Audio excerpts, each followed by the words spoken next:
ಎಲ್ರಿಗೂ ನಮಸ್ಕಾರ.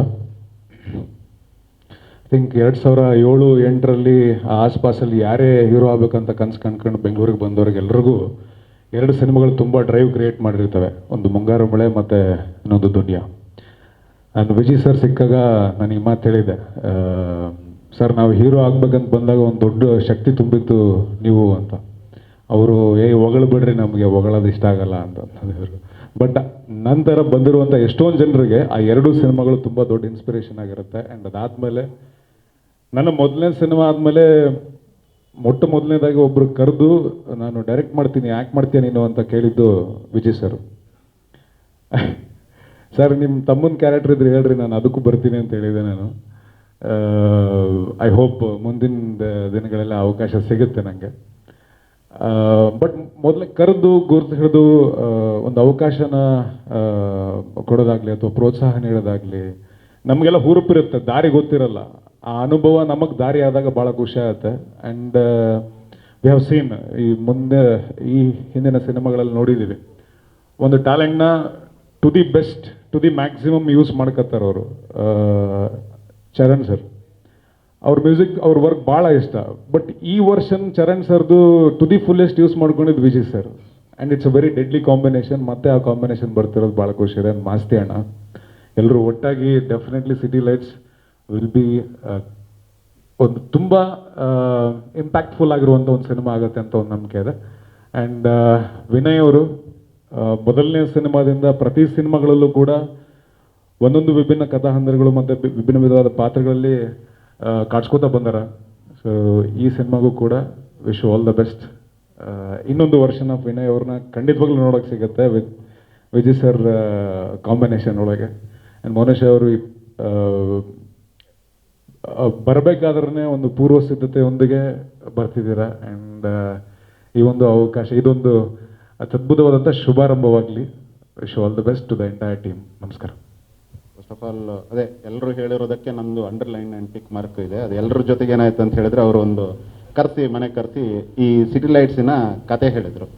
ನನಗೆ ಯಾರ ಮೇಲೆ ಹೊಟ್ಟೆ ಕೆಚ್ಚಾಗುತ್ತೋ ಅವ್ರ ಮೇಲೆ ತುಂಬ ಗೌರವ ಇದೆ ಅಂತೇಳಿ. ನನಗೆ ಫಸ್ಟ್ ಬಂದಿದ್ದು ಒಬ್ಬ ರೈಟ್ರಾಗಿ, ಡೈರೆಕ್ಟ್ರಾಗಿ, ದೊಡ್ಡದಿಲ್ಲ ಬಟ್ ರೈಟ್ರಾಗಿ ನನಗಿಂತ ಥಾಟೇ ಬರಲಿಲ್ಲವಲ್ಲ, ಇಷ್ಟು ಚೆನ್ನಾಗಿದೆ ಇದು ಹೆಂಗೆ ಅನ್ನೋ ರೀತಿಯಲ್ಲಿ ಒಂದು 2 ದಿವಸದಿಂದ ಹೆಂಗಾದರೂ ಮಾಡ್ಕೊಂಡು ನಾವು ಸೇರ್ಕೋಬೇಕಲ್ಲ ಇದ್ರೊಳಗೆ ಅನ್ನೋ ರೀತಿಯಲ್ಲಿ ಬ್ಯಾಕ್ ಡೋರಿಂದಾದರೂ ಬರಬೇಕು ಅನ್ನೋ ಆಸೆ ಹುಟ್ಟಿತು.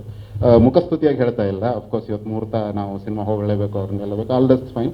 ಬಟ್ ಒಬ್ಬ ಮೇಕರ್ ಅಥವಾ ರೈಟ್ರಿಗೆ ಇರುತ್ತಲ್ಲ, ಹೆಂಗಾದರೂ ಮಾಡಿ ಈ ಕತೆ ನನ್ನದು ಮಾಡ್ಕೋಬೇಕು ಅಂಥೇಳಿ ಅಷ್ಟು ಚಂದದ ನಾವೇನು ಕುಂಬಿಯವರ ಕತೆ ಓದ್ತೀವೋ, ದ್ಯಾವನೂರವರ ಕತೆ ಓದ್ತೀವೋ ಅದೆಲ್ಲದರ ಹೆಸಳನ್ನು ಹಿಡಿದು ಒಂದು ಕಮರ್ಷಿಯಲ್ ಸಿನಿಮಾ ನೇಯೋದಿದೆಯಲ್ಲ, ಅದು ಎಲ್ಲರಿಗೂ ಬರುವ ಕಲೆಗಾರಿಕೆ ಅಲ್ಲ. ನಿಜವಾಗ್ಲೂ ಅದು ಬಂಡೆಮಾಕಳ್ಳಿಯವರ ಆಶೀರ್ವಾದ ಇದೆ ಮತ್ತು ನಿಮ್ಮ ಗುರುಗಳ ಆಶೀರ್ವಾದ ನಿಮಗಿದ್ದಕ್ಕೆ ಶ್ರೀಕಾಂತ್ ಅವ್ರದ್ದು ಇದೆ. ಇದು ತುಂಬ, ಆಮೇಲೆ ಭೀಮಾ ಸಲಗಕ್ಕಿಂತ ಭಿನ್ನವಾಗಿದೆ, ತುಂಬ ಭಿನ್ನವಾಗಿದೆ. ತುಂಬ ಮನುಷ್ಯತ್ವ, ಪ್ರೀತಿ, ಸ್ನೇಹದ ಆಳಕ್ಕಿಳಿದು ತೆಗೆದಂಥ ಸಮಾಜದ ಎಲ್ಲ ಓರೆಕೋರೆಗಳ ನಡುವೆ ಒಂದು ಎಳೆಯನ್ನು ಹಿಡಿದು ಅದರಲ್ಲೂ ಒಂದು ಏನದು ಒಳ್ಳೆಯದನ್ನು ಹುಡುಕೋದಿದೆಯಲ್ಲ, ಅದು ತುಂಬ ಢಾಳಾಗಿ ಈ ಸಿನಿಮಾದಲ್ಲಿ ಇದೆ ನಾನು ಕಥೆಯ ಇದರಲ್ಲಿ ನೋಡೋದ್ರಿಂದ. ಆಮೇಲೆ ಒಬ್ಬ ನಟನಿಗಿರುವ ಕಾನ್ಫಿಡೆನ್ಸೇ ನನಗೆ ಎಷ್ಟೋ ಸಲ ಆಶ್ಚರ್ಯ ಹುಟ್ಟಿಸುತ್ತೆ ವಿಜಯ್ ಸರ್ ಬಗ್ಗೆ. ಸುತ್ತಲೂ ಒಂದು 20-25 ಕ್ಯಾರೆಕ್ಟರ್ಸ್ಗಳನ್ನು ಸೃಷ್ಟಿಸಿ ಅದಕ್ಕೆಲ್ಲ ನಟರನ್ನು, ಒಳ್ಳೊಳ್ಳೆ ನಟರನ್ನು ತಂದು ಅಥವಾ ಯಾರನ್ನೇ ತರಿಸಿದ್ರು ಅವ್ರ ಹತ್ರ ಕೆಲಸ ತೆಗೆಸಿ ಅವರ ಮಧ್ಯದಲ್ಲಿ ನಾನು ನಿಲ್ತೀನಿ ಅನ್ನೋ ಒಂದು ಕಾನ್ಫಿಡೆನ್ಸ್ ಇದೆಯಲ್ಲ, ಅದೇ ಒಂಥರದ ಗ್ರೇಟ್ನೆಸ್ ಅಂತ ಹೇಳ್ಬೋದು. ವಿಚ್ ಇಸ್ ಹಾರ್ಡ್ಲಿ, ಯಾಕಂದ್ರೆ ನನಗದು ಗೊತ್ತು ವೈಯಕ್ತಿಕವಾಗಿ ಅದು ಯಾರ್ಯಾರು ಎಲ್ಲೆಲ್ಲಿ ಇದಾಗತ್ತೆ ಅಂತೇಳಿ.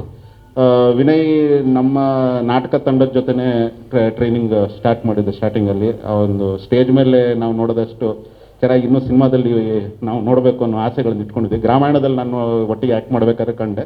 ಅದಾದಮೇಲೆ ಪೋಸ್ಟ್ರು ನೋಡಿದಾಗಲೇ ಸರಿಗೆ ಹೇಳಿದೆ, ಸರ್ ಅವತ್ತು ನಾನು ಹೇಳಿದೆ ಸರ್ಗೆ, ಅವತ್ತು ಇಡೀ ದಿವಸ ಸುಮ್ಮನೆ ಖುಷಿಯಾಗಿದ್ದೀನಿ ನಾನು ಪೋಸ್ಟ್ರ್ ನೋಡಿಕೊಂಡು, ಏನು ಚೆನ್ನಾಗಿದೆಯಲ್ಲ ಅಂಥೇಳಿ. ಸೊ ಇಷ್ಟೆಲ್ಲ ಖುಷಿ ನಮ್ಗೆ ಹಂಚ್ತಾ ಇರೋದಕ್ಕೆ ಸರ್ ಸುಮ್ಮನೆ ಥ್ಯಾಂಕ್ಸ್ ಹೇಳಿದ್ರೆ ಸಣ್ಣ ಪದ ಆಗುತ್ತೆ. ನನ್ನಿ ಸರ್, ಥ್ಯಾಂಕ್ಸ್ ಅಷ್ಟೇ. ನಮಸ್ಕಾರ, ವೇದಿಕೆ ಮೇಲಿರೋ ಎಲ್ರಿಗೂ ನಮಸ್ಕಾರ. ಇತ್ತೀಚೆಗಷ್ಟೇ ನಿಮ್ಮನ್ನೆಲ್ಲ ಭೇಟಿಯಾಗಿದ್ದೆ. ಇವತ್ತು ನಾವೆಲ್ಲರೂ ಸೇರಿರೋದು ಸಿಟಿ ಲೈಟ್ಸ್ ಚಿತ್ರದ ಮುಹೂರ್ತ. ನಾನು ಹೆಚ್ಚಿಗೆ ಮಾತಾಡೋಕ್ಕೆ ಹೋಗಲ್ಲ. ನಾವು ಪ್ರತಿ ಸರಿ ಮಾಸ್ತಿ ಅಣ್ಣನ ಸ್ಟೇಜ್ ಮೇಲೆ ಕರೆದಾಗ ಎಲ್ಲರೂ ಹೇಳ್ತಾ ಇರ್ತಾರೆ, ನೀವು ಮಾಧ್ಯಮದವರು ಬರೀತಾ ಇರ್ತೀರಾ ಮಾಸ್ತಿ ಕನ್ನಡದ ಆಸ್ತಿ ಅಂತ. ವಿಜಯ್ ಅಣ್ಣ ಅದಕ್ಕಿಂತ ಜಾಸ್ತಿ.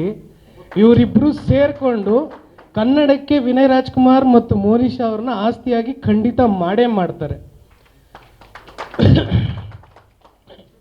ನಾನು ಯಾಕೆ ಈ ವಿಷಯ ಹೇಳ್ತಾ ಇದ್ದೀನಿ ಅಂದರೆ ಅವ್ರು ಇವಾಗ ಯಾವ ರೀತಿ ಸಬ್ಜೆಕ್ಟ್ಸ್ ತಗೊತಾರೆ ಮತ್ತು ಅವ್ರ ತಲೆಯಲ್ಲಿ ಯಾವ ಥರ ಓಡ್ತಾ ಇರುತ್ತೆ ಅಂತ ನಾನೊಂದು 8 ತಿಂಗಳಿಂದ ಅವ್ರ ಜೊತೆ ಜರ್ನಿ ಮಾಡಿರೋದ್ರಿಂದ ನನಗೆ ಗೊತ್ತಾಗ್ತಾ ಇದೆ.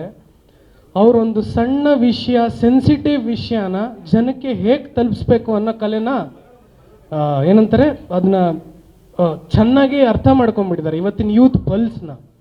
ಸೊ ನಾನು ಖಂಡಿತ ನಿಮ್ಗೆ ಹೇಳ್ತಾ ಇದ್ದೀನಿ, ಸಿಟಿ ಲೈಟ್ಸ್ ವಿನಯ್ ರಾಜ್ಕುಮಾರ್ ಅವ್ರನ್ನ, ಮೋನಿಶಾ ಅವ್ರನ್ನ ನೀವು ಏನು ಅನ್ಕೊತಾ ಇದ್ದೀರೋ ಅದಕ್ಕಿಂತ ನೆಕ್ಸ್ಟ್ 100 ಟೈಮ್ಸ್ ಲೆವೆಲ್ ಡಿಫ್ರೆಂಟಲ್ಲಿ ಮತ್ತು ಸೂಪರಾಗಿ ನಿಮ್ಮ ಮುಂದೆ ಅವ್ರನ್ನ ತೋರಿಸ್ತಾರೆ ಅಂತ ಮಾತ್ರ ನಾನು ಪ್ರಾಮಿಸ್ ಮಾಡ್ತೀನಿ. ಯಾಕಂದರೆ ಅವ್ರು ನನ್ನ ಕೆಲವೊಂದು ಸಿಟಿ ಲೈಟ್ಸ್ ಕೆಲವೊಂದಷ್ಟು ಅಂಶಗಳನ್ನ ಹತ್ರ ಶೇರ್ ಮಾಡ್ಕೊತಾ ಇದ್ರು. ಅದಾದಮೇಲೆ Vinay Rajkumar sir, all the best. Monisha, all the best and welcome to industry. Vijay ಅಣ್ಣ, ಆಲ್ ದ ಬೆಸ್ಟ್ ಅಣ್ಣ. Thank you very much. Thank you sir.